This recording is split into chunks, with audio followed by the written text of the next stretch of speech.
आज गोरखा समाज के लिए, दार्जिलिंग के लिए बहुत ही ऐतिहासिक दिन है, क्योंकि आज ही के दिन में 88 के अंदर में गोरखा एकॉर्ड साइन हुआ था। और सौभाग्य से आज ही के दिन दार्जिलिंग के इसी पवित्र धरती में भारत के यशस्वी गृह मंत्री जी के साथ गोरखा समाज के प्रतिनिधियों का बैठक संपन्न हुआ। और इस प्रतिनिधि मंडल में लोकसभा के सांसद, राज्यसभा के सांसद, हमारे 5 आदरणीय विधायकगण और हमारे सभी अलायंस पार्टी के अध्यक्ष, जिसमें बिमल गुरुंग जी, श्रीमान मोहन घिसिंग जी और जेबी राय सर सीपीआरएम से, दावा पाकिंग जी, समिति से विकास जी और नीरज जिम्बा जी, रोशन गिरी जी और साथ ही भारतीय जनता पार्टी के हमारे जिला के अध्यक्ष संजीव लामा जी, प्रतिनिधि मंडल की टोली में हम सब लोग उपस्थित थे। और साथ ही भारत सरकार की ओर से स्वयं आदरणीय गृह मंत्री, पश्चिम बंगाल के आदरणीय मुख्यमंत्री शुभेंदु अधिकारी जी और भारत सरकार के गृह सचिव और भारत सरकार के डायरेक्टर आईबी और पश्चिम बंगाल के चीफ सेक्रेटरी, पश्चिम बंगाल के डीजीपी और इंटरलोक्यूटर जिनको भारत सरकार गृह मंत्रालय ने अपॉइंट किया है, पंकज सिंह जी, और साथ ही पश्चिम बंगाल के हिल अफेयर्स के एमओएस विशाल लामा जी सभी उपस्थित रहे।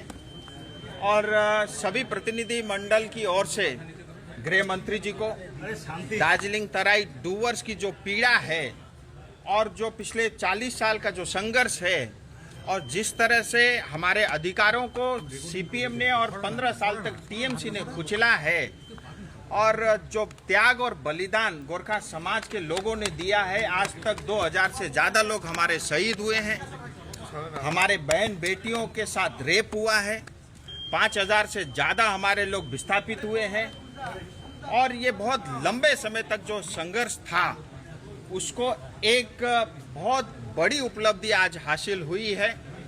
और सभी प्रतिनिधि मंडल ने अपने पक्ष रखे और उसके बाद स्वयं पश्चिम बंगाल के मुख्यमंत्री जी ने अपना पक्ष रखा और अंत में जो है सभी विषयों को सुन करके उसका जो भविष्य में समाधान होगा और उसका जो रास्ता है उसको गृह मंत्री जी ने उसको कंक्लूड किया।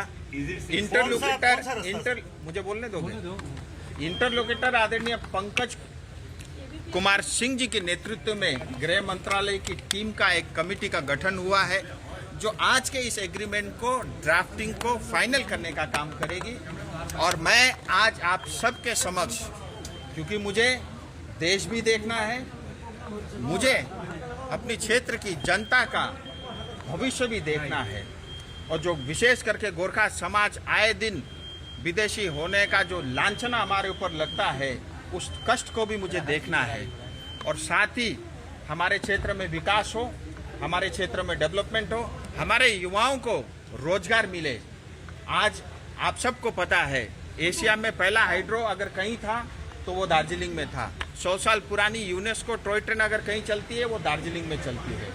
भारत में सबसे पहले अगर कहीं बिजली आई वो दार्जिलिंग में थी। और दुनिया भर में मशहूर अगर चाय का उत्पादन कहीं से शुरू हुआ, उसकी शुरुआत भी दार्जिलिंग से हुई। लेकिन जो गरिमा थी उसको पूरी तरह बर्बाद करने का काम सीपीएम ने और टीएमसी ने किया। जब से भारतीय जनता पार्टी की सरकार बनी है, हम सब पॉजिटिव है, हमें पूरी उम्मीद है हमारे साथ न्याय होगा। और मैं सभी प्रतिनिधि की ओर से समस्त जनता को ये कहना चाहता हूँ, आपकी जो पीड़ा, आपकी कष्ट है, उसका समाधान भारत सरकार करेगी। और एक बात जो गृह मंत्री जी ने कहा है, जो भारत सरकार करने वाली है, मैं स्पष्ट आपको बता देना चाहता हूँ, जो भी समाधान होगा वो भारत के संविधान के अंतर्गत उस चीज का समाधान होगा। ये हम सब के लिए बहुत बड़ी उपलब्धि है। साथ ही मैं ये भी कहना चाहूँगा, जो भी उम्मीद हमारे समाज ने आज तक जो लगा करके रखा है उससे बढ़कर होगा। ये 2 बात मैं स्पष्ट रूप से